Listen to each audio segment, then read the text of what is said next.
Bismillahirrahmanirrahim. Assalamualaikum warahmatullahi wabarakatuh. Alhamdulillahirabbil alamin. Wa bihi nasta'inu ala umuri dunya waddin. Wa sallallahu ala nabiyyina Muhammadin wa ala alihi wa sahbihi wa man tabi'ahum bi ihsanin ila yaumiddin. Asyhadu an la ilaha illallah wahdahu la syarika lah wa asyhadu anna Muhammadan abduhu wa rasuluh. Ya ayyuhalladzina amanu taqullaha haqqa tuqatih wa la tamutunna illa wa antum muslimun. Ya ayyuhalladzina amanu taqullaha wa qulu qawlan sadida yuslih lakum a'malakum wa yaghfir lakum dhunubakum wa may yuti'illaha wa rasulahu faqad faza fawzan 'azima. Amma ba'du. Apa kabar Bapak dan Ibu semuanya?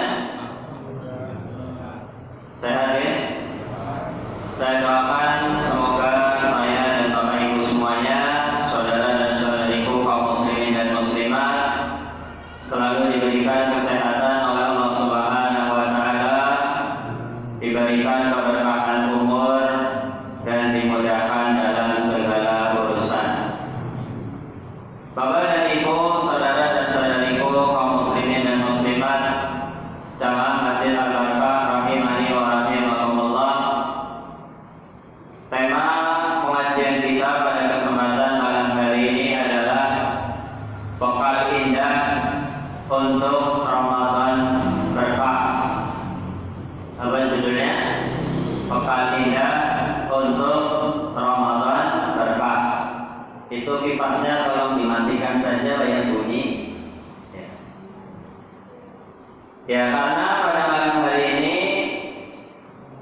kemungkinan kesempatan terakhir saya sebelum Ramadan untuk mengisi jadi kajian yang biasanya kitab Riyadhus Shalihin, maka kesempatan terakhir sebelum Ramadan saya ingin mengambil tema bekal indah untuk Ramadan berkah sebagai bentuk persiapan kita untuk menyambut bulan Ramadan.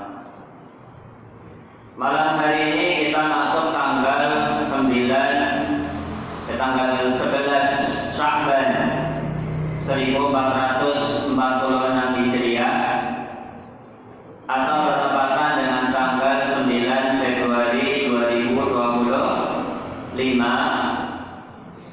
Ini berarti kalau kita malam hari ini masuk 11 Sya'ban, kurang lebih sekitar 19 hari lagi atau 20 hari lagi kita akan berjumpa dengan tamu istimewa, Sayyidus Syuhur, rajanya seluruh bulan, yaitu bulan Ramadan.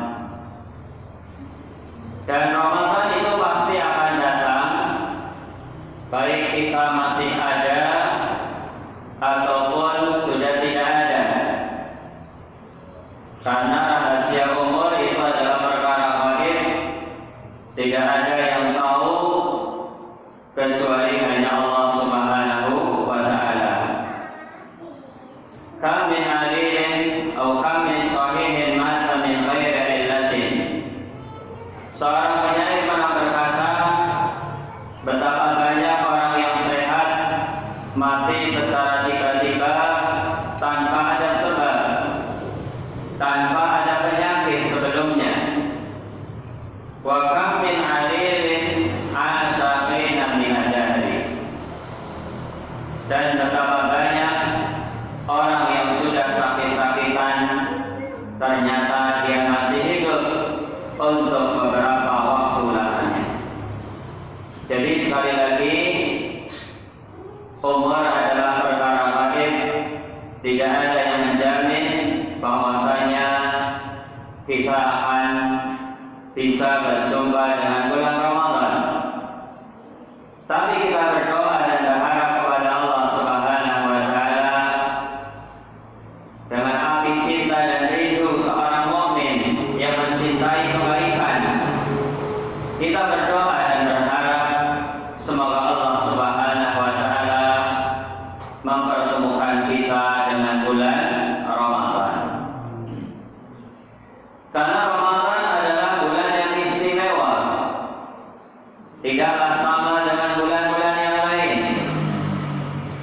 Satu detik di bulan Ramadan akan sangat menentukan kedudukan kita di akhirat.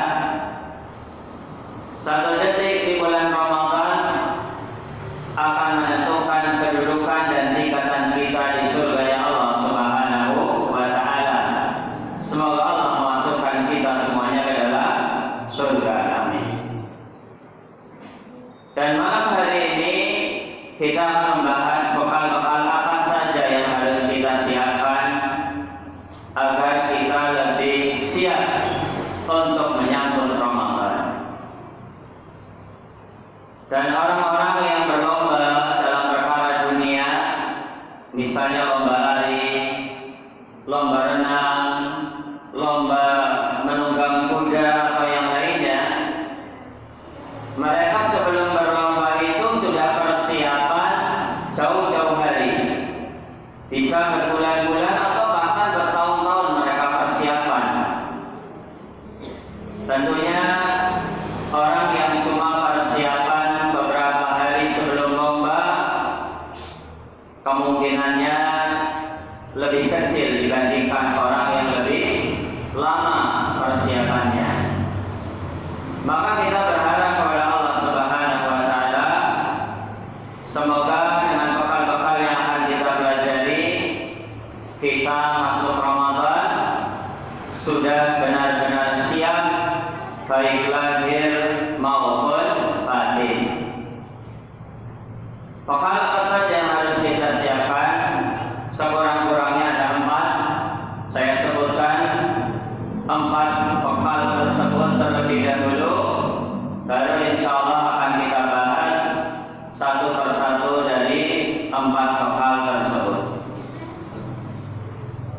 Bekal yang pertama adalah memperbanyak doa kepada Allah Subhanahu wa Ta'ala. Bekal yang pertama apa? Memperbanyak doa. Yang kedua adalah memperbanyak istighfar dan taubat kepada Allah Subhanahu wa Ta'ala. Memperbanyak istighfar. Istighfar artinya apa? Mohon ampun atas segala dosa. Dan taubat. Taubat artinya adalah kembali ke jalan yang benar, kembali ke jalan yang diridhoi oleh Allah Subhanahu wa Ta'ala. Bekal yang ketiga adalah membiasakan diri dengan kebaikan mulai saat ini, supaya ketika kita masuk Ramadan sudah terbiasa, tidak kaget. Yang keempat adalah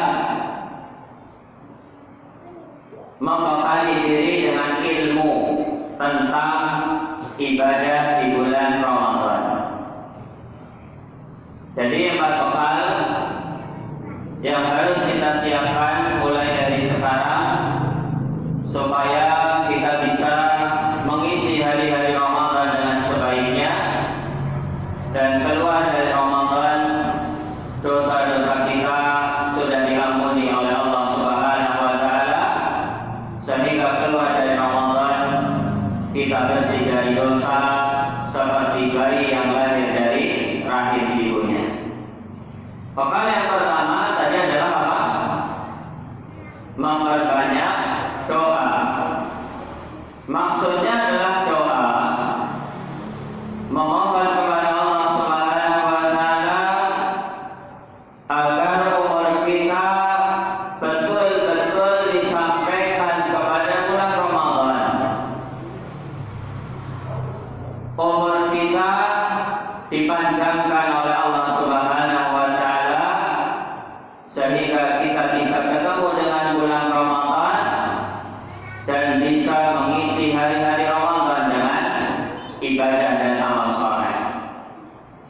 Ada sebuah kisah yang terjadi pada zaman Nabi Sallallahu Alaihi Wasallam yang menunjukkan betapa Ramadan itu sangat bernilai, sangat berharga. Ibadah pada bulan Ramadan tidaklah sama dengan bulan-bulan yang lain. Sebuah kisah yang disampaikan oleh seorang sahabat yang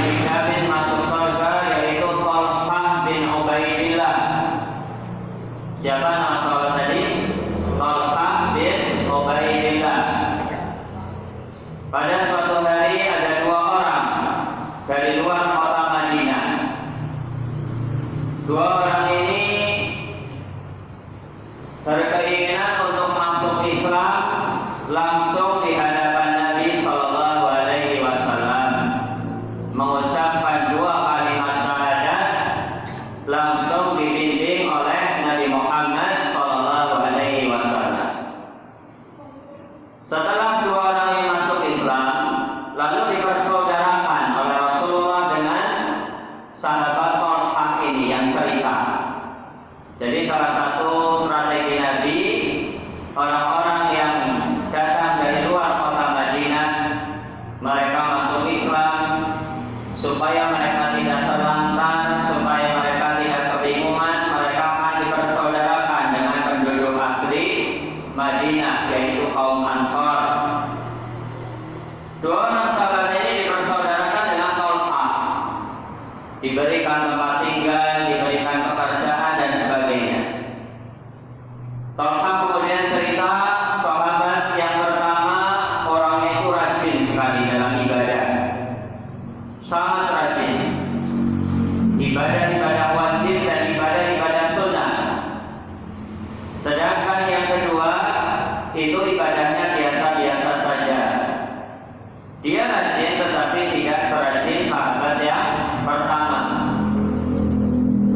Suatu ketika ada panggilan jihad. Sahabat yang sangat rajin, sahabat yang pertama ini, dia ikut berjihad bersama Nabi dan kaum muslimin, dan dia terbunuh di medan jihad. Berarti matinya mati syahid.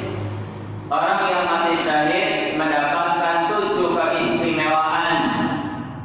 Di antaranya adalah yughfar 'inda marrati damil ula, diampuni dosa-dosanya sejak tetesan darah yang pertama.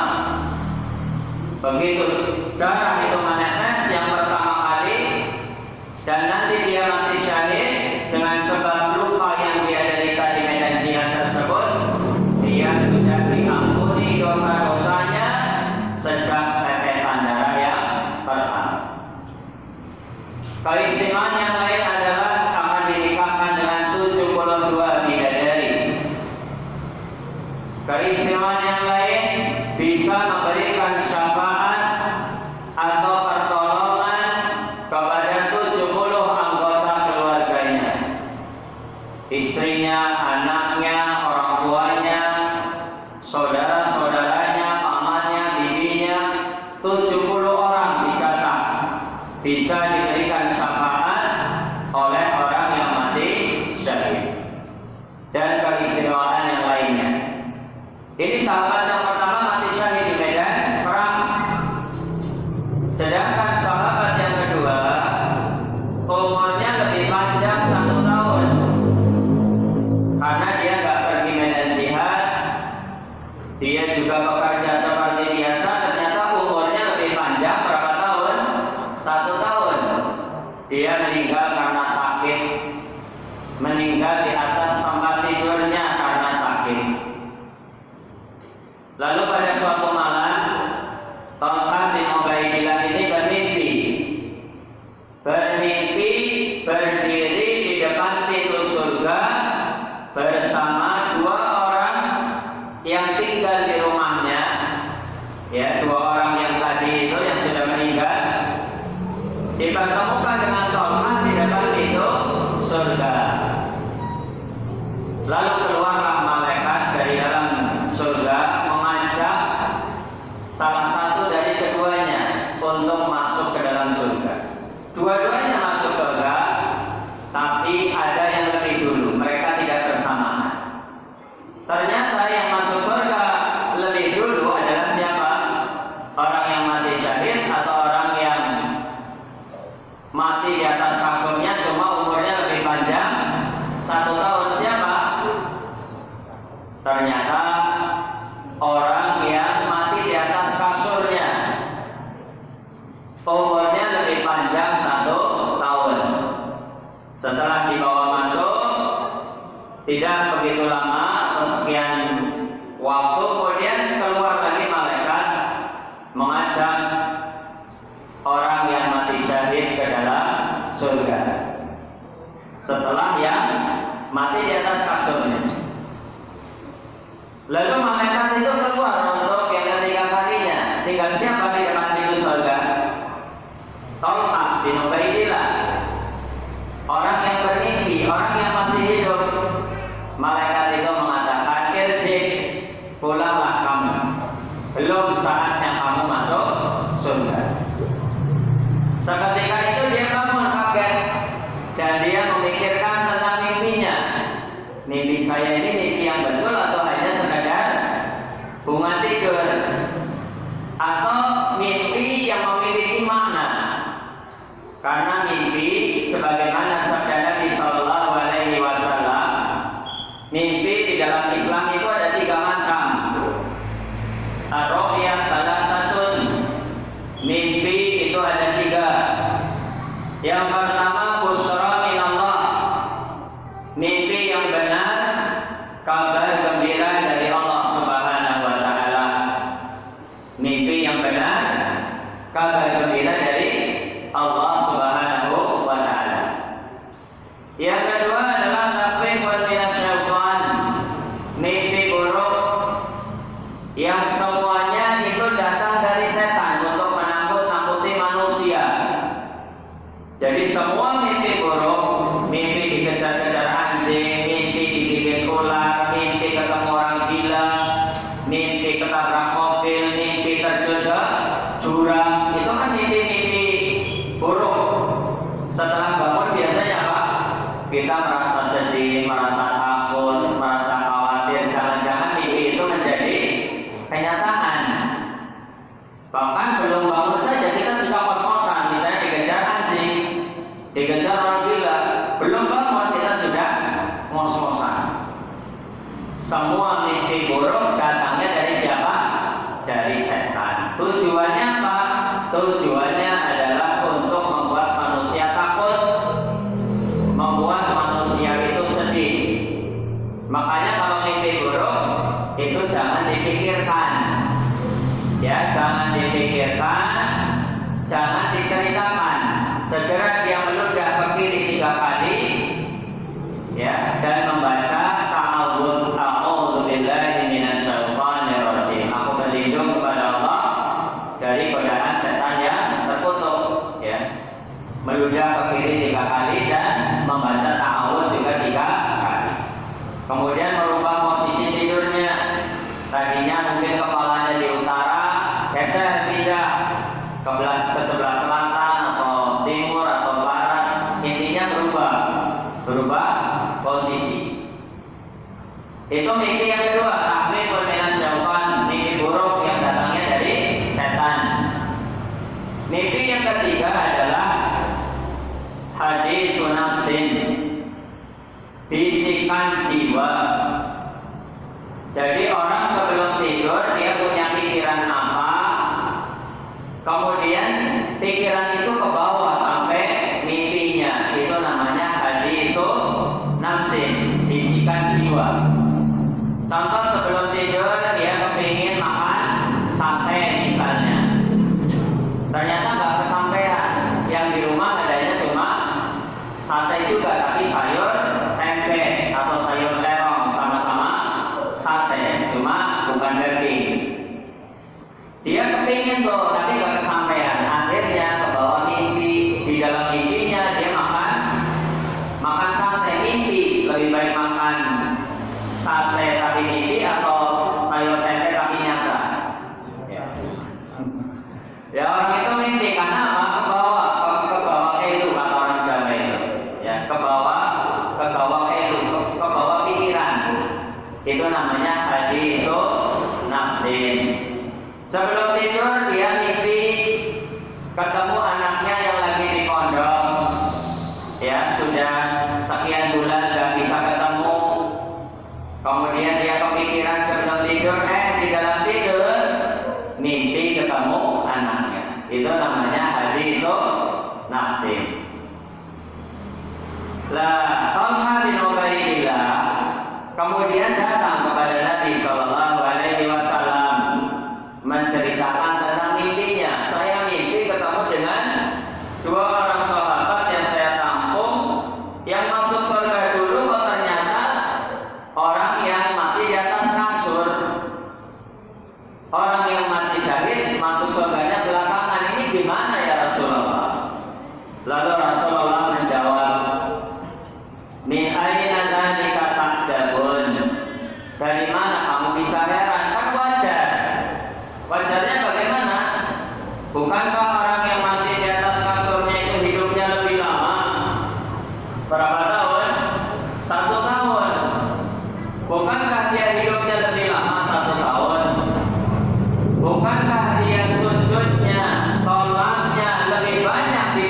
menunjukkan sahabat yang mati syahid. Jadi kalau setahun dalam kalender Hijriah itu jumlah harinya 354 hari. 354 sampai 355. Kalau Masehi kan 365 atau 366 hari. Selisih sekitar 11 hari. Makanya setiap tahun itu Ramadan atau Lebaran pasti maju sekitar 11 hari setiap tahun. Maka kalau satu tahun kalender Komariah 354 hari, umur sahabat yang kedua tadi lebih panjang, kali jumlah rakaat sholat 17 rakaat dalam sehari, ketemu angka 6.018 rakaat. Nabi mengatakan, bukankah rakaat sholatnya lebih banyak 6.000 sekian daripada orang yang mati syahid? Betul ya Rasulullah. Lalu Rasulullah mengatakan, bukankah dia sempat ketemu dengan bulan Ramadan? Dia puasa 30 hari atau 29 hari, dia puasa 1 bulan penuh. Dia sholat tarawih, dia bersedekah, dia baca Quran, ibadah-ibadah di bulan Ramadan. Sungguh antara sahabat yang sempat ketemu Ramadan, sholatnya lebih banyak, itu dengan orang yang mati syahid, abadu mimma bainas samai wal ardh. Jarak keduanya lebih jauh daripada langit dan bumi. Dua-duanya sama-sama masuk surga, tapi derajat tingkatan di surga itu lebih jauh daripada langit dan bumi. Maka dari sini menunjukkan kepada kita betapa amal di bulan Ramadan itu tidaklah sama dengan bulan-bulan selain Ramadan. Satu detik kehidupan kita di bulan Ramadan akan menentukan derajat dan tingkatan kita di dalam surga. Maka bekal yang pertama yang harus kita siapkan mulai dari sekarang adalah kita memperbanyak doa agar Allah memberikan kesempatan kepada kita agar bisa berjumpa dengan bulan Ramadan. Lihatlah para sahabat dahulu, diceritakan oleh seorang ulama tabi'un tabi'in yang bernama Mu'alla ibn Fadl. Beliau mengatakan, kanu yad'una sittata ashhur. Dahulu para sahabat Nabi itu berdoa kepada Allah selama 6 bulan. Bukan 6 hari, bukan 6 minggu. Berapa bulan? 6 bulan mereka berdoa. Pun setiap hari mereka berdoa kepada Allah, ayyuballighahum Ramadan, agar Allah memanjangkan umur mereka bisa bertemu dengan bulan Ramadan. 6 bulan. Ini bedanya kita dengan orang-orang soleh zaman dahulu, para sahabat. Kita jangankan 6 bulan, sampai hari ini saja mungkin kita nggak pernah berdoa, pede saja, ya pede saja. Paling saya umurnya masih lama. Padahal syarat mati itu nggak harus tua, syarat mati nggak harus sakit. Kemarin saya ngobrol sama Ustaz Abu Muhammad tuh, tetangganya masih muda, perempuan, lagi ngobrol, duduk di kursi, tiba-tiba menundukkan kepala, dibangunkan oleh keluarganya, ternyata nggak bangun-bangun. Dicek napasnya udah nggak ada, sudah meninggal. Padahal nggak sakit apa-apa, dia juga masih muda, nggak ada keluhan apa-apa. Ya, itulah rahasia takdir, kita nggak tahu. Makanya Imam Ibnu Rajab dalam kitabnya Lataiful Ma'arif mengatakan, kam kunta ta'rifu mimman shoma fi min salafin, kam kunta ta'rifu mimman shoma fi salafin. Betapa banyak orang yang Anda kenal yang dahulu berpuasa bersama Anda, min baini ikhwanin wa jiranin wa ahlin,